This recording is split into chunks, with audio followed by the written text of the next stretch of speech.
Ask real story YouTube চ্যানেলে আপনাদের স্বাগত। আমি আপনাদের বন্ধু সৌরভ।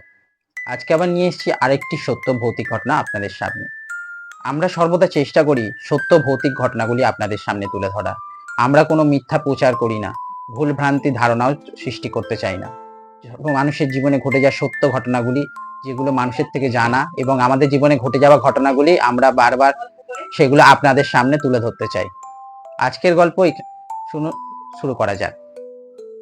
আজকের গল্পে অরিন্দম আর নিরুপমা দুজন সদ্য বিবাহিত।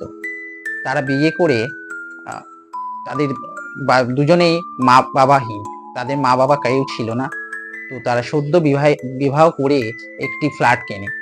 তাদের পয়সা কম থাকার দরুন তারা একটি একদম শহরের শেষ প্রান্তে একটি ফ্ল্যাট কেনে, সস্তা হয়। কারণ আপনারা জানেন যে প্রত্যন্ত শহর অঞ্চলে ফ্ল্যাটের দাম অত্যন্ত বেশি হয়, সেই কারণে তারা একটু ভিতর দিকে নেওয়ার দরুন ফ্ল্যাটের দামটা কম হয়েছিল, কারণ তাদের কাছে টাকা পয়সা কম ছিল। তারা মোটামুটি দুজনেই চাকরি করতো, মোটামুটি প্রাইভেট একটা কোম্পানিতে। তারা দুজনে বেরিয়ে যেত, তাদের কোনো মতে সংসার চলত। তো এইভাবে তারা একটি ফ্ল্যাট কিনে তাদের নতুন জীবন যাপনের শুরু করে। তারা যেখানে ফ্ল্যাট কিনেছিল সেখানে তাদের ফ্ল্যাটের উল্টো দিকেই একটি পুরো বাড়ি ছিল। তাদের ফ্ল্যাটটি ছিল একদম শহরের শেষ প্রান্ত, গ্রামের শুরু, আর আর পাশে একটা পুরো বাড়ি ছিল। সেই বাড়িতেই যত প্রবলেমের সূত্রপাত হয়েছিল। তারা সেখানে থাকতে আরম্ভ করে। 1 বছর, 2 বছর, 3 বছর কেটে যায়, কোনো প্রবলেম দেখা যায় না। পরে নিরুপমা যেন একটু মা না হতে পারা যে যন্ত্রণা নারীদের মধ্যে থাকে তারও মনে হতে লাগলো। সে ভাবে যে আমি এখনো মা হতে পারছি না, এই ব্যথাটা ছিল। সে খুব বাচ্চাদের ভালোবাসতো, ছোট বাচ্চা দেখলে ভালোবাসতো। এইভাবে একদিন সে ডিউটি থেকে আগে ফিরে এসছে। সে দাঁড়িয়ে আছে ব্যালকনিতে, সেই পুরো বাড়িটার দিকে তাকিয়ে হঠাৎ সে দেখছে একটি ছোট শিশু সেই ব্যালকনির ওপর থেকে তার দিকে চেয়ে আছে। শিশুটির বয়স হবে 4 থেকে 5 বছর। তার চোখ দুটো জল জল করছে, আর যেন করুণ মুখে যেন তার দিকে চেয়ে আছে। তার বাচ্চার প্রতি ভালোবাসা আগে থেকেই ছিল। সেই বাচ্চার দিকে তাকিয়ে তার যেন আরো মনে হলো যে বাচ্চাটার কাছে আমি যাই।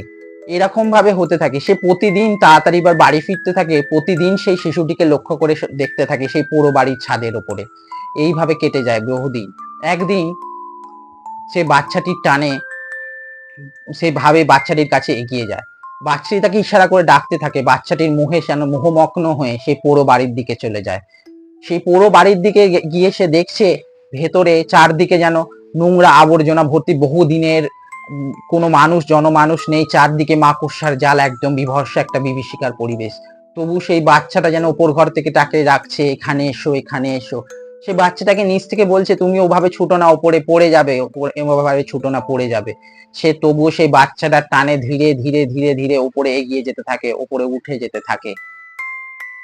হঠাৎ একটি উপরের ঘরে গিয়ে দেখছে বাচ্চাটা ওখানে গিয়ে থেমে যায়। সে বাচ্চাটির কাছে যেতে যাবে, পিছনে দেখছে আরেকটি ছায়া মূর্তি এসে দাঁড়িয়ে যায়। তার এলোমেলো চুল, এক বিভৎস মূর্তি। সে বলে, তুই আমার সন্তানকে নিতে এসেছিস? এই বলে তার বিভৎস রূপ ধারণ করে। বাচ্চাটিও তার সেই বাচ্চার রূপ থেকে এক বিভৎস মূর্তি ধারণ করে। তারা দুজনে মিলে তাকে দড়িতে ঝুলিয়ে প্রাণ মেরে দেওয়ার চেষ্টা করেছিল। তার স্বামী ঘরে এসে তাকে দেখতে না পেয়ে এদিক ওদিক খুঁজতে থাকে, কোথায় গেল নিরুপমা, কোথায় গেল।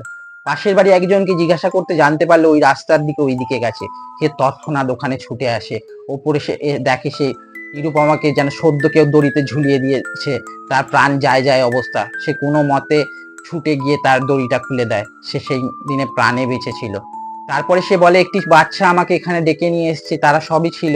তারপর সে বলে জ্ঞান হারায়। তার পরের দিন সকলে সব কথা সে শুনে সেই ফ্ল্যাট বাড়িতে আর থাকেনি। পরবর্তীকালে জানা গেছে ওই ফ্ল্যাট বাড়িতে যারাই যেত তাদেরকে সেই শিশু এবং সেই তার মা ডেকে নিয়ে গিয়ে এইভাবে হত্যা করে মারতো। কারণ বহুদিন আগে তাদের দুজনকে কোনো এক রাজার আমলে এইভাবে কষ্ট দিয়ে মারা হয়েছিল। তাদের দুজনকে ওইখানে জ্যান্ত অবস্থায় ফাঁসি দিয়ে মেরে দিয়েছিল তারা। এই নৃশংসতার জন্য সে আজও রয়ে গেছে, সে আজও যায়নি। তারপর তার নিরুপমা আর অরিন্দম সেখানে আর থাকেনি। তারা ফ্ল্যাট বিক্রি করে সেখান থেকে চিরতরে চলে গেছে। সেই ফ্ল্যাট আজও ফাঁকা পড়ে রয়ে গেছে, সেখানে আজও কোনো মানুষ আসে না। সেই পুরো বাড়ি আজও আছে, ভগ্নস্তূপ হয়ে গেছে আরো।